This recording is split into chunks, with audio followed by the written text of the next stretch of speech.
bitches are draining me. Everybody who's supposed to be getting healed and ready to release the Spice can't make up with Carly Red. Rita can't make up with Erica. Sierra can't make up with Bambi. I can make up with all these bitches. I'm not holding no grudge with nobody. Y'all. Listen, let me just be honest with you. Listen, this particular season we're going to do a recap. This episode was all about what I feel like was unforgiveness and nobody making up with anybody. And funny enough, they were all sitting around the table trying to give each other advice about how you should make up with this person, how you should forgive this person, da-da-da. And each one of them, Renee, Erica, Sierra, Spice, and whoever was there, I can't remember the other person that was there. Neither of them wanted to make up with people that they had hurt or been hurt by. And they were blaming other people. And yet they were all giving each other advice about how you forgiveness and this and that. Like, you're all holding resentment against people that you were cool with at one point and now no longer cool with. So, listen, we're going to give a quick recap of this particular episode. Episode 20 was amazing. I kind of loved it. There's some deep themes in there that I would love to explore. So, if you're new to the channel, do me a massive, massive favor. Like it, share, subscribe, click on that bell button for the notification of the uploads. We appreciate you guys. Stay locked and stay loaded as well, okay? All right, for those of you who are returnees, you already know what it is, baby. You got the minerals. You got the minerals. All right.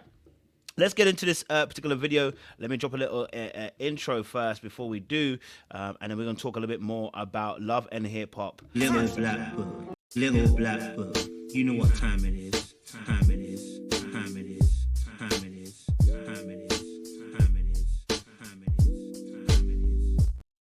All right, fantastic. Let's get into this breakdown review, okay? First and foremost, let's start off what I think was an interesting relationship with Santana and Zel. I thought it was quite an interesting conversation because Zel really wants Santana and really wants to show affection and love and care for Santana. But Santana is somebody who says that I'm not really an affectionate person in public. I don't do PDAs. I'm not about that life.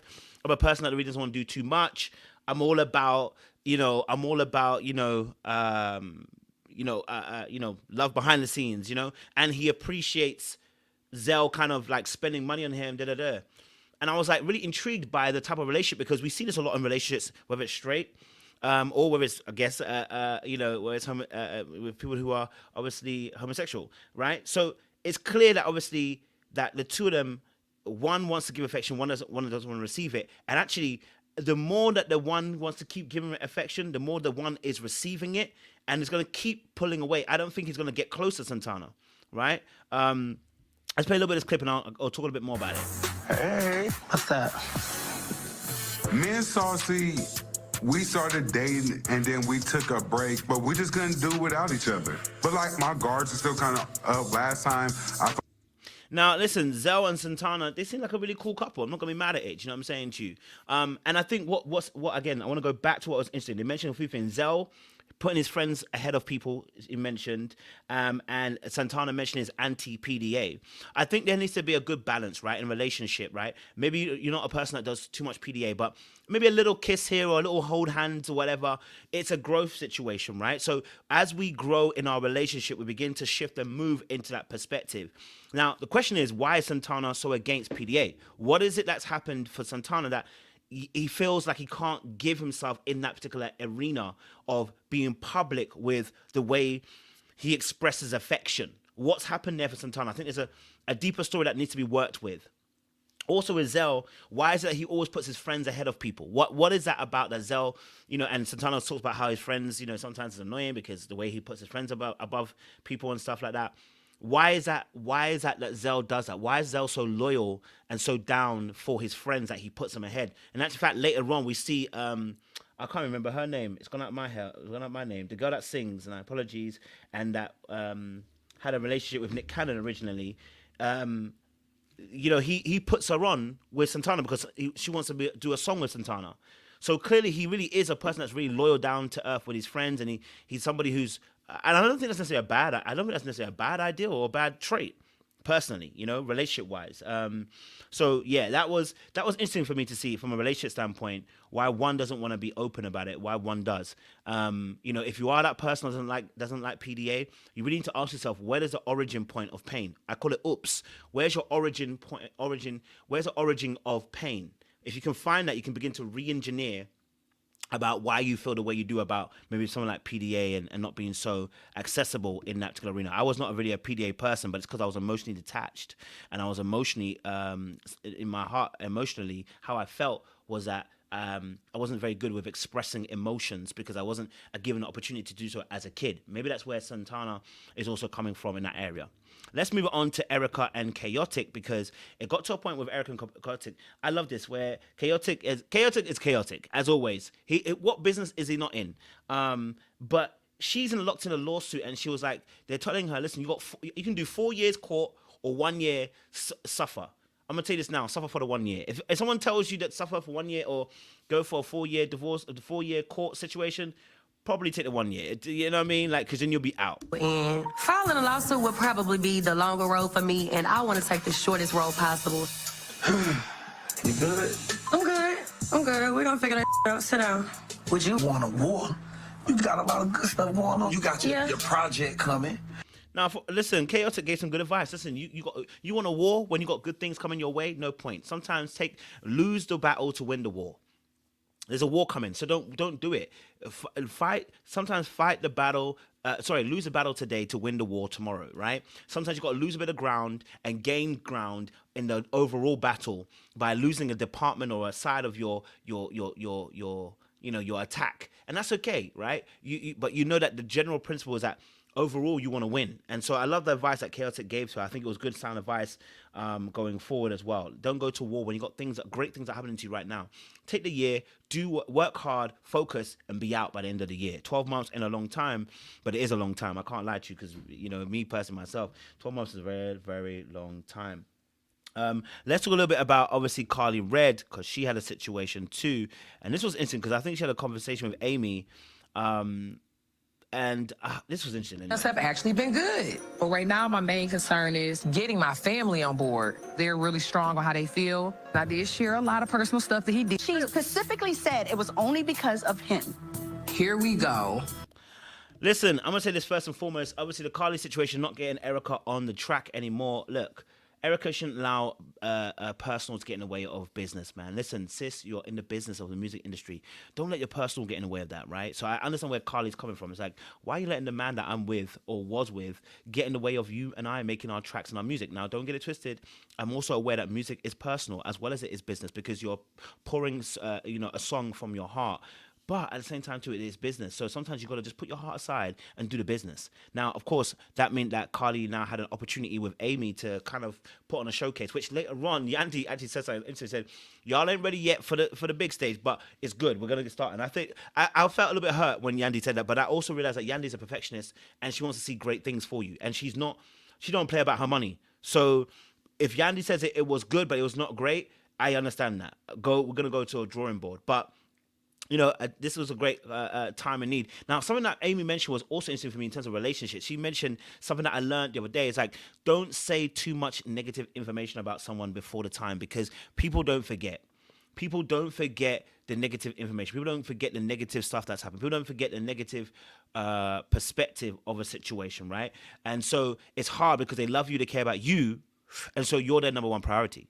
Therefore, they're going to make sure that you're good at all costs, at all measures. And so that can mean that at times, when it comes to a situation, like when Amy was describing about her, her family not necessarily being on board, she's going back anyway. Reason being is because she loves the guy, and also because the family not going to be happy about it because you told them the negative stuff. And it's a hard thing to find a balance sometimes, because sometimes you just want to tell them about a situation. You don't want them to judge them. I just want you to tell me about the situation, give me some advice and some wisdom. And that's why sometimes you're going to be very careful who you tell. And sometimes it can be easier to tell somebody who is not involved with you as well. Let's move on as well in terms of this video here. Actually, I want to talk quickly about this part because I was a little bit confused. Because I'm all about love these days, even though I don't have love. Have you met Saucy's family? Yeah, I met his family. We had, his grandmother was having a birthday party, so I got to meet his mom, his sister, his grandmother, some cousins. I need him to meet my family, though. But you do need him to meet your... I love the fact that obviously, again, when you talk about relationships, listen, yes, when people meet family, it's a really important thing. In the past, I've said this before, girlfriends that I've had, if they don't meet the family, it's not because I don't like them. It's because I don't like them. It's just in reality situations, I don't like you enough, or I don't feel like you're going to be around long enough. That's why I'm not letting you meet the family. I'm afraid that you meet the family because, again, maybe my family's a little bit crazy, my family's a little bit some way. I need to be sure about who you are first before I bring you to family. Yeah, so bringing people to family was always a little bit of an issue with me, and it was an indication for me that, you know what, if you met the family, I was serious about you. If you didn't meet the family, it's because I'm not really serious about you, or not because I'm not serious. I don't think you're the right kind of person to meet my family because I don't know if you can handle what's going to happen when you meet the family. And I'm not saying my family is even that crazy. It's just how I felt about it at the time, right? So, you know, I love the fact that Zel is trying to bring Santana to meet his family. He's really serious about Santana. And that's a good indication when you want to meet the family as well. Okay, so let me put this again forward because I felt like this was also interesting as well. The dinner that they A had. group of bitches last night. What do you mean? Yeah, Zell texted me and was like, he was at Blue last night with him. He wanted the information to get back to me. Like, he was like, I'm gonna hurt this bitch. Now, Eric, let me just be honest with you. Sierra, let me be real with you, okay? Now, he may have thought the information will get back to you, but guess what? Remember, you were saying in the last episode that you didn't want to complicate things and didn't want things to get to a place where he got missed signals. Why all of a sudden are we now in a position where we're like, he knew the information was going to get back to me and how it was going to hurt me? Sis, you just said you didn't want to have mixed signals in the last episode sitting in the bus and that you just wanted him to just support you in this moment. So why now are we concentrating on whether he's with women or not? Why is Zell telling you this information? Why are you opening yourself up to allow Zell to tell you this information? Why are you still heavily invested that way? I thought you were just going to be trying to be friends. So then clearly you're not. You're not in that space. So let's stop pretending that you don't want him to care about you and want you to love you. Let's stop pretending about that. Because if we don't stop pretending, we get ourselves in positions. I need people to start being real with what they're actually doing, right? Be honest about it. You like her, you like him, you love her, and you still want them. It's okay.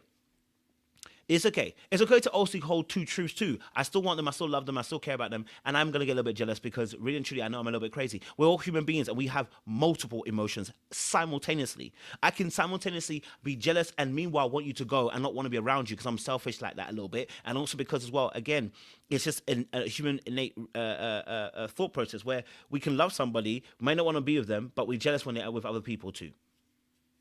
It happens. But you got to be honest with yourself so you don't get caught up. Let me move it on again to this part as well, because everyone was talking about grudges, and I was like, you know what? Everyone's got a grudge around this table, and they need to let it go. But let's go to this part. I mean, I hate that racist.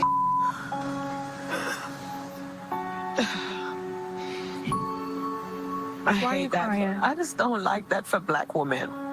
Now, this was a very powerful, moving scene because this was where Spice was actually explaining about dark-skinned women specifically, and especially, even though dark-skinned men with experience about, specifically dark-skinned women and experiencing colorism as well as racism, right? And, you know, the lady beside her, Renee, she was talking about her experience as well as a sister to somebody who's dark-skinned too, that there are these complications that happen in these families where there are the color, that people are of a darker hue and they don't get the same treatment. People don't see them. They're invisible. They are seen as ugly compared to their lighter hued sisters or siblings, right? And what Spice was explaining is that the trauma never goes away. But what I loved, what Erica said, which is so powerful because, Renee said, is that we don't need to be teaching trauma to our kids. I love that. It was a powerful word in that moment. And because also as well, Renee understood where she was coming from, not because she understood because she had experienced it, but she has witnessed how, as her sister had gone through such trauma as well, how it would affect her. And I loved the way that she dealt with it. I wasn't angry about it. I was pleased by the way that Renee dealt with it because I thought it was a very responsible, mature manner, supported Spice in that moment as well. And, you know, this is somebody who can, hopefully somebody who will care about you for long term because the way she handled things was beautiful to watch. And she soothed Spice down as well. Because I know letting go of that pain and letting go of that trauma, it's not easy. Because every day when you show up, there's a reminder of your trauma. There's a reminder of a white person being racist to you. There's a reminder of a light-skinned person thinking they're better than you. There's a reminder, and I hear that. So I do understand that the trauma does continue onwards, and I'm not angry at the fact that she felt that way. I think it was an honest situation to go to feel that way as well. Yeah. This conversation with your sisters? Yeah, so when I was reading her diary, she wrote in it that she wished she looked like me. Yeah, man. To ask for favors. I already know the answers now, but I'm not easily shaken. I have to create the vision for myself. Now, I can't lie to you. Sources Santana, I'm going to end it on this part, was hella shady and ended up saying something he didn't need to say. He was like, isn't you one of Nick Hannah's baby mothers? And she had a few miscarriages, and now you're in a situation. This is why being shady like this, Santana, I need you to calm it down. Okay? All right? Listen, one of the things I also find very interesting is that gay black men and gay white men in general get away with being absolutely devastatingly, disgustingly rude because they're gay men. But they are one of the, they can be some of the rudest people. And I'm not saying heterosexual men ain't rude and ain't disgusting, ain't misogynistic, ain't all of these things. I'm just saying that when gay men get involved and they start destroying you, a woman, right? They can go deep and cut deep. And unfortunately, he ended up saying something which didn't need to be said, which was actually really problematic because she felt some type of way because, like I said, she had a few miscarriages, and he mentioned about, you know, her being one of Nick Carter's baby mothers, almost as a discredit to her. He wasn't saying it as an endearing term. He was saying it as a discredit. That's why it came out the way it did. So, unfortunately, he really missed the mark with that one. But yeah. Anyway, I'm going to leave it there, guys. That's my review of Love and Hip Hop. What I would say is that, you know, I felt like some of the people needed to let it go. The grudges for the ladies, let it go, okay? All right? If you don't let it go, you're going to be stuck in that same place. Spice, Renee, Sierra, y'all in the same place, telling each other about the same advice about let it go. But really and truly, all of you are holding a grudge onto that person. But, you know, unforgiveness breeds bitterness, and I don't want that to be the case for you guys. Like, share, subscribe, click on that bell button for notification uploads. We appreciate you guys. Thank you for reviewing. Little black book, you know what time it is. Time it is.